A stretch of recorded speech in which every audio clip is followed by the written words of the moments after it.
Welcome to Cisco Live. Thank you for watching our talk. I am Zapodeanu, Technical Marketing Engineer with Cisco Business Unit and Enterprise Center Business Unit. Today with me I have David Hunt. Thank you, Gabi. I'm thrilled to be here. I'm the technical architect for Cisco's technical experience team, so thrilled to be here. During our talk, we are going to cover briefly REST APIs and webhooks. We will show you how to configure Cisco DNA Center webhooks. We will share with you how simple it is to create a webhook receiver. We will go over the implementation of webhooks that TechX used during Cisco Live Latin America. And we will share with you how to build additional integrations using webhooks. What is REST API? You probably are seeing a lot of conversations about APIs, and REST APIs is one of the many different types of APIs that us network engineers need to be comfortable with. RESTful APIs use HTTP requests to create, read, update, or delete objects. We can ask a server to create a new resource. We can read information from the server, update existing resources, or delete them. Making REST APIs are very easy. It's very simple to create a new API request. Our client application will start a request, will send it to the server, and the server will respond. The transaction happens very quickly. All the information the server is needing, requires for that request to be successful, will be provided by the client application. There are only a few components that REST APIs required to make it to be successful. One is the URL. We need the application server and the API resource. Of course, application servers could have multiple API endpoints. We need to provide an information to the server to know what resource we are accessing. Most of the times, you are going to need to provide an authentication. That could be most likely HTTP basic, custom OAuth, and there are some platforms that do not require any authentication. The headers, a typical one could be application JSON if we are going to require the server to provide us information in that format. The request body is what we are sending to the server. The client application may need to send the server the specific data in order for that request to be completed. The method is what we are asking the server to do for us. We may want to create a new resource, Swift Post. Get will ask the server to provide us information regarding the resource. With put, we can update the resource, and delete will delete that resource. Here is a REST API request example. In this API request will ask the Cisco DNA Center to provide us information regarding a MAC client, the MAC address of the client at the specific time. The URL is composed from the application server and the resource.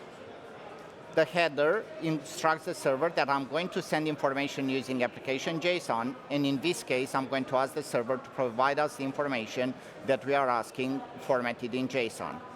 The header will include also the authentication that Cisco DNA Center requires. The method is get. I am going to ask the server to send me information that is existing regarding this client. Then I will use the Python JSON libraries to parse this response. The response components that are included are going to be always a status code telling us if the request has been successful. We may have some client errors or server errors. There will be enough information provided to us to allow us to troubleshoot should something may not happen as we expect. The headers will provide us information regarding the data this is provided to us. It could be JSON or XML formatted data, could be files, or could be also information regarding the date and the UTF encoding. The response body includes the information that we are asking. Here is the example of the REST API response for the request that we presented before. The status code is 200, which means has been successful. The header includes the UTF encoding and the fact that the data is application JSON, and the JSON response body. This is what we ask the server to provide to us. There is a lot of information in this payload. However, we are going to select only the information that we are interested in. In this case, we are looking for information regarding the IP address of the MAC address client, the host type, also information regarding the switch, and the access VLAN. In a summary, the REST API request and response exchange is very simple. The URL, the header, and the client, the method get will be sent to the server that composes the request. The response includes all the information the server has about that client. That response is going to be assigned to the client response variable, which we will parse using JSON to select only the information that is important for us. Let's look at the demo of how to send the REST API request to Cisco DNA Center. Here on the assurance page for the Client 360 view, we have the information regarding the client, MAC address, switch that is connected to, and the access VLAN. This is the sample code that will be used to send the API request. The function getClientInfo includes all the information and the steps required to make this API request successful. This is the output that has been provided by Cisco DNA Center and the information that we selected from the output. There is a lot more information that Cisco DNA Center provided to us regarding the client. What about webhooks? Sometimes they are called reverse APIs. Unlike REST APIs, where the client application will send the request to a server, webhooks, the server will notify the client application. They are event-driven and will send data when needed. They typically use post or put methods to a receiver URL. There will be an auth method that could be basic auth or a variety of different other things like API keys, integration keys, or maybe no authentication required. Webhooks are very simple to use and lightweight. In this case, the application server will send a webhook, a notification to a receiver, followed by the receiver accepting and sending a status code that it received that webhook. In a summary, webhooks and REST APIs in many ways similar. However, there are significant differences between them as well. REST APIs are used by clients to interact with servers.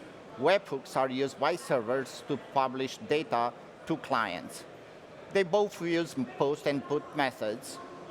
They are slightly different in a way that typically the client will send the request to the server in case of REST APIs, and the webhook is the data will be sent from the server to the client. They are a pull model and a push model. Let's look over how we can configure Cisco DNA Center webhooks. To configure Cisco DNA Center webhooks, we need to go first to the platform, followed by developer toolkit, followed by events.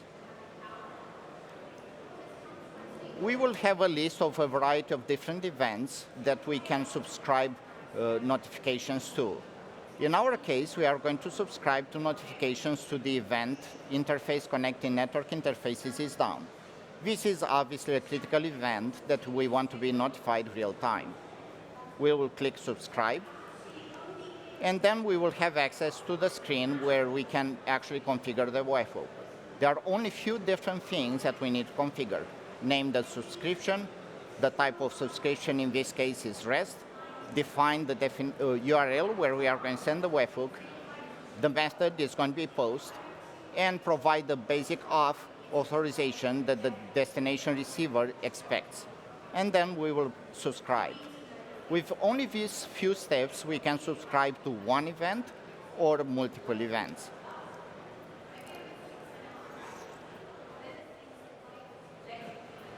This is a typical Cisco DNA Center webhook sample payload for assurance events. There is the instance ID, which is the unique identifier for this issue. The type of event, it is a non-fabric wired, and the number that matches to the webhook event that we just configured. It will give us also details regarding the network device that triggered this event, the timestamp in epoch time, and details regarding the interface that has been detected as being down. Let's look at how webhooks can be sent from Cisco DNA Center to a receiver. We will review the configuration that we described earlier, platform, developer toolkit, and we are going to look for the event 251 for interfaces down between network devices. The webhook PA is for Python Anywhere, and this webhook has been configured to send notifications from Cisco DNA Center to Python Anywhere to a Flask receiver. This is the Flask receiver configuration. It's a very basic Flask configuration running application on Python Anywhere that provides us the ability to send notifications using webhooks. We are going to trigger an event shutting down the interface Gigabit Ethernet 105. On Python Anywhere, on the console, we can see the webhook that has been received and the further steps that you are going to see in the next few slides during another use case. Highlighted is the webhook. All the information from Cisco DNA Center that is relevant regarding this issue is provided to the receiver. We are going to use this information to create integrations and alert us using a variety of different notification systems like WebEx Teams or PagerDuty.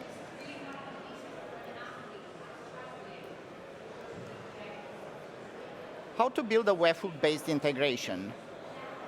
The webhook payload and the options may not match the destination. The source may send us data, like what you are seeing here on the left-hand side, and the destination, like Jira Cloud or PagerDuty, may expect the data or the authentication to be provided in a different format.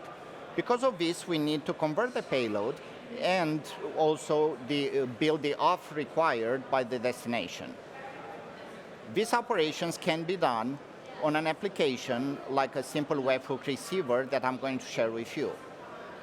This application needs to have a web framework to support REST APIs.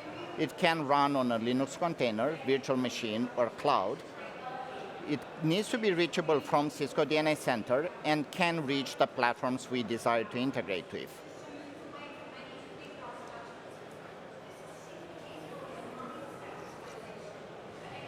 Flask is a micro web framework for Python. It's a very easy application to learn. It's very popular. It includes all the libraries required to build this framework. It supports backend integrations with databases and other applications. Setup is really very fast and it's simple. It takes only 5 minutes. And even for those like us, I am not a developer, I'm a network engineer, we can do it in literally with very little effort. The Flask application, in my case, will run on Python Anywhere. The reason I'm using Python Anywhere is because it is very easy to set up. I need to be able to reach Python Anywhere from a variety of other cloud platforms. Also, it does support fully Flask applications and databases, has great documentation and tutorials. This is the web application dashboard. I can see here information regarding my application, how many hits per month, statistics for day. I have access also to troubleshoot my application looking at server logs or access logs. And also I have the options to configure this application from this dashboard. Next, we are going to turn to Dave to share with us his use case of how they deployed webhooks during Cisco Live Cancun. All right. Thank you, Gabi. And thank you for letting me be here. I'm part of the technical experiences team. That means that we end up building these networks for Cisco Live Cancun, Cisco Live San Diego, as well as others. So I just quickly want to talk about who we are, what we do, and of course, the deployment, the need that we have for the automated tools so we can monitor and troubleshoot much more efficiently. We build these entire networks within a very short period of time, within 5 days. So this slide I'm really just showing is what is our charter. the technical experience, option, we have to build a network that's secure. This very broadcast is being sent over the enterprise network that a team like ours builds. We don't actually do the Cisco Live Europe team. We do all the other Cisco Lives, but it has to be a reliable network they build. That means that registration has to work, that the Wi-Fi, the attendee Wi-Fi must work, but at the same time, we want to make the network part of the demo. So we've introduced a technology, there's one here today called Open Roaming. It's latest, greatest technology, so we get a chance to showcase what Cisco does and the latest technologies do, at the same time providing these very secure communication, right? The secure network that we must have. So quickly, this gives an overview of some of the topologies that we build. These are the largest ones that we have. Cisco Live San Diego this last June was stretched along a mile long of bayfront property there in San Diego that we had to, in several different hotels in several different locations. Then we moved to Cisco Live Cancun, which we're going to talk about the successes we had with Webhook'd there. But again, another property stretching along a seafront property, multiple hotels, indoor and outdoor, that provided the backdrop for Cisco Live there. And then we moved to Cisco, we have our Impact. This is our sales event that we have, very large, again, 97 IDFs, 580 access switches that are involved in there, huge number of access points, approximately 800 access points deployed there. And then we have our event that we're going to attend this very next month that I hope to, again, bring more of our tools that you've helped us provide here in Melbourne, and that's an event right there in downtown Melbourne, and a new convention center there. So, sorry about that. So, why do we need these? It's important to know that we're about 5 guys that work on this full time. 5 guys to configure, manually touch each and every one of these switches, literally into the thousands at times, let alone the access points, the controllers, the internet edge. All this stuff we need to actually build up rather rapidly. We have, after this event here, we'll be moving into Melbourne, which is less than 4 weeks away. So we need to be efficient with our time, and automation is necessity. And then when we're on site, this is where Webhook'd comes into a key highlight, is that we need to be able to be proactive rather than reactive. So with that, let me show you what we did in Latin America. We have implemented the Cisco DNA solution using Webhook'd. We put this up onto a Teams page that all our members, not only the 5 guys that do this full time, but the 15 volunteers, the best and brightest that Cisco has, our systems engineers that we bring in to help us with this, we can monitor each one of these events that happen. And with that, during this 4-day event, we had almost 5,000 network issues that were brought forward. Some of them, just minor, someone unplugged a device because they were moving that device around, interface goes down. It's important to know this is happening. Something unique with this, Latin America, is that we actually move and readjust the rooms from day to day. And when that happens, sometimes, it's just unplugging the switch. But this next example was kind of unique for us. We noticed that we were seeing interface flapping, messages coming up, something that without Webhook'd we wouldn't have been able to be proactive. Usually when the Cisco NOC that we are show up on site, the user looks at us and thinks, oh no, what did I do wrong? Not, oh, they're here to help typically. Not when they're not called in to help. So in our case, we showed up on site, and here we were. We saw this interface flapping. 2 of our engineers went up into the office and said, we think we have an issue, and it was the testing center. The last thing we want is our customers to be in the middle of a CCIE exam, and the testing center is having issues, right? That would be horrible. So we showed up there. What we didn't know is that we didn't pay attention to the testing center's hours. They had closed early that day, and they were doing upgrades, and machines were upgrading and power cycling, and ports were going up and down, but it was an expected behavior. But we got to be proactive with that. We've got to be the network that we wanted to be, that we see problems before the user knows or was even aware these kind of things were going on. So we were to say the least, very excited, and Webhook'd showed its true value for us. So with that, I'm going to hand it back to you, Gabi. Thank you, Dave. The part that is very interesting is that actually we talked in like probably mid-September about webhooks and the use case and the proof of concept that I developed. And then later, maybe about a month, you have a full application stack ready for production, tested, and be able to take full advantage of these capabilities during Cisco Live Cancun. Oh, and it showed too. It is very fast for us to innovate and integrate using these kind of applications. And next I'm going to share with you how to build these integrations.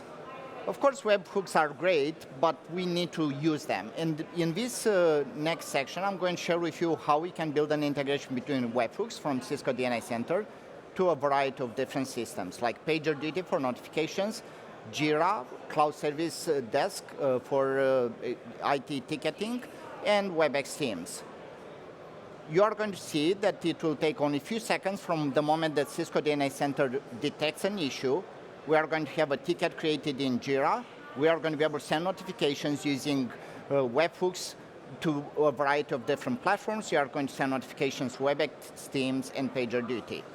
Also, this enables us to do other things. We can log all the received notifications for as long as we need.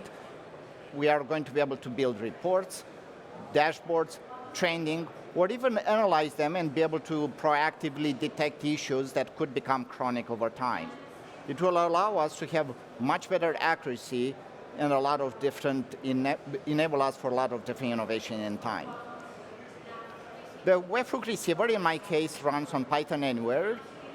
It will receive notifications from the Cisco DNA Center. Once the notification is received, it will be processed, and the data transformation will select only the information that is important to create a Jira Service Desk ticket. Using the service ticket, we are going to send a notification to PagerDuty.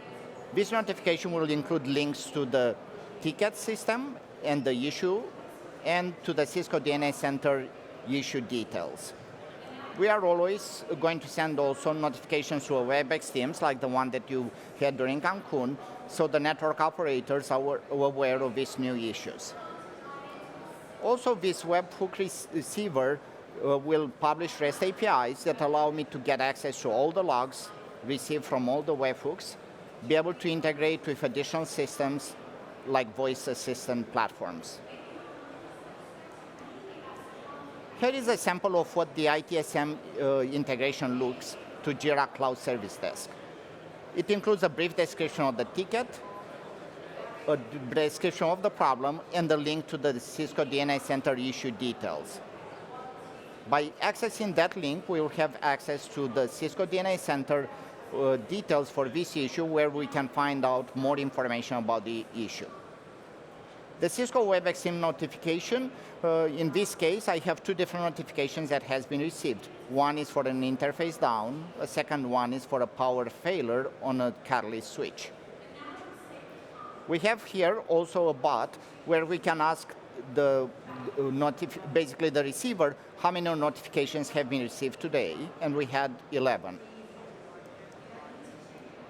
These are a couple of screenshots for the PagerDuty notifications. One is on the mobile app, and the other is on the web page. Both include, obviously, the link to the Jira issue details, and, very important, the link to the Cisco DNA Center issue details. Let's go over a quick demo. We are going to trigger an event by shutting down an interface. I'm using a script using netconf to disable this interface. We are going to see that in a few seconds, we are going to get a notification on WebEx Teams that the new event has been detected. From WebEx Teams, we have access to the DNA Center issue details and the incident in Jira. Accessing the Jira event details, the issue details, we are going to have information regarding a brief description of the problem, and the link to the Cisco DNA Center issue details that allows us to continue our troubleshooting.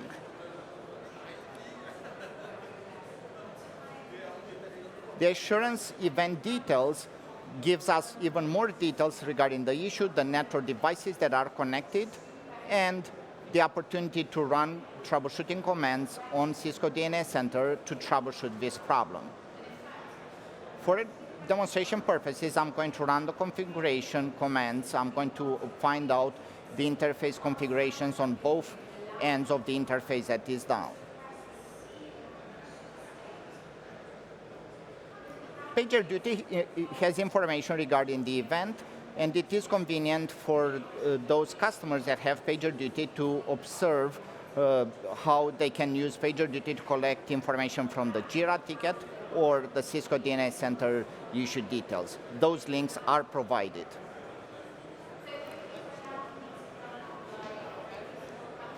In a summary, Cisco DNS Center Assurance real-time event notifications enable us to build integrations using webhooks. They enable IT organizations to become proactive and provide us access to full issue details and the suggested actions. The sample code for the use case that I presented today can be found in this repository on GitHub.